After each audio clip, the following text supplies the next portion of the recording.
नमस्ते। आज बात करते हैं भारत के एविएशन सेक्टर में हो रहे एक बहुत बड़े बदलाव की। एक ऐसी डील जो न सिर्फ हमारी हवाई यात्रा पर असर डालेगी बल्कि आने वाले कई सालों के लिए भारतीय आसमान की पूरी कहानी ही बदल सकती है। एक मिनट के लिए इस सवाल के बारे में सोचिए। ये सिर्फ कोई काल्पनिक सवाल नहीं है, बल्कि ये उस बड़ी चुनौती को दिखाता है जिसका सामना भारत को करना पड़ सकता है। और बस यही वजह कि आज की ये बातचीत इतनी ज़रूरी हो जाती है। तो खबर क्या है? खबर ये है कि भारत की हिंदुस्तानी एरोनॉटिक्स लिमिटेड यानी हेल और रूस की यूनाइटेड एयरक्राफ्ट कॉरपोरेशन यानी यूएसी के बीच एक बहुत बड़ा समझौता हुआ है। और ये कोई छोटा-मोटा अग्रीमेंट नहीं, बल्कि एक ऐतिहासिक कदम है। और देखिए, समझने वाली बात ये है कि ये सिर्फ कुछ प्लेन खरीदने की डील नहीं है। ये भारत को एक एयरक्राफ्ट मैन्युफैक्चरर बनाने की तरफ एक बहुत ही बड़ा कदम है। सोचिए, made in India passenger jet, यही तो इस खबर को इतना रोमांचक बनाता है। लेकिन सवाल ये उठता है कि भारत को इस सौदे की जरूरत पड़ी ही क्यों? इसका जवाब उस समस्या में छिपा है जिससे भारत दशकों से जूझ रहा है, और वो है पश्चिमी विमान बनाने वाली कंपनियों पर हमारी बहुत ज्यादा निर्भरता।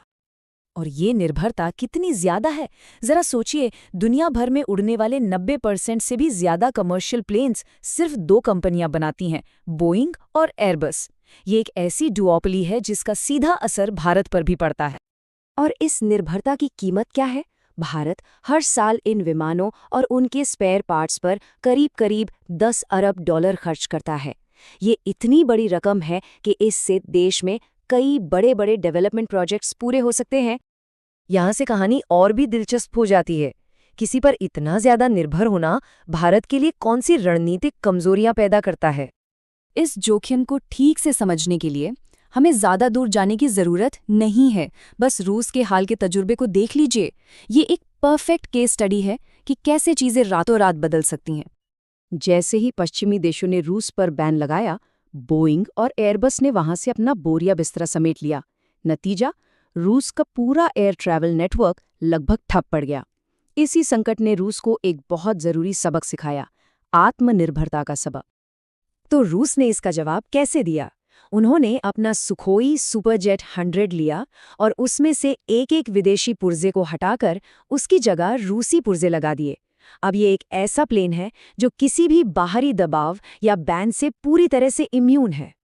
तो ये सुपरजेट 100 आखिर है क्या? चलिए जरा इस प्लेन को करीब से देखते हैं, जो इस पूरी डील का सेंटरपीस है। देखिए, सबसे पहले और जरूरी बात यह है कि ये एक रीजनल जेट है। मतलब ये दिल्ली से मुंबई या बैंगलोर से चेन्नई जैसी छोटी दूरी की डोमेस्टिक फ्लाइट्स के लिए परफेक्ट है, ना कि लंबी इंटरनेशनल यात्राओं के लिए। अगर हम इसकी तुलना एक आम बोइंग 737 से करें तो ये थोड़ा छोटा है।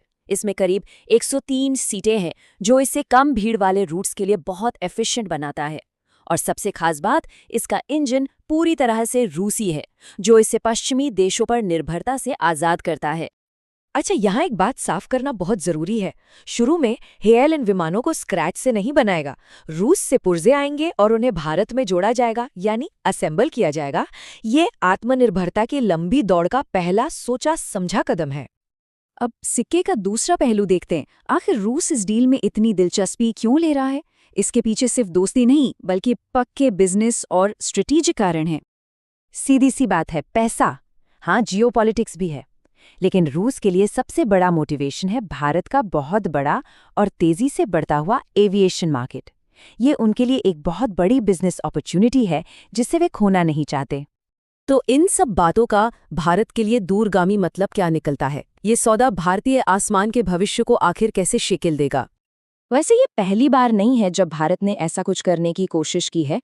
1960 के दशक में भी एक कोशिश हुई थी, लेकिन वो ज्यादा कामयाब नहीं हो पाई। लेकिन इस बार का अप्रोच बिल्कुल अलग है और कहीं ज्यादा प्रैक्टिकल है। पहले प्लेन को असेंबल करना सीखो, एक्सपर्ट बनो और फिर पूरी तरह से मैन्युफैक्चरिंग की तरफ बढ़ो। तो इस डील को हम भारत की एविएशन में आज़ादी की तरफ एक लंबी जर्नी का दूसरा स्टेप मान सकते हैं। पहला स्टेप था निर्भरता को पहचानना, और अब ये दूसरा स्टेप उस निर्भरता को कम करने का एक ठोस कदम है। और आखिर में एक बड़ा सवाल, क्या ये सौदा उस भविष्य की नींव रख रहा है जहां भारत न केवल अपने लोगों के लिए बल्कि पूरी दुनिया के लिए विमान बनाएगा? क्या ये भारत की सच्ची एरोस्पेस आज़ादी की सुबह है? खैर, इसका जवाब तो आने वाला वक्त ही देगा।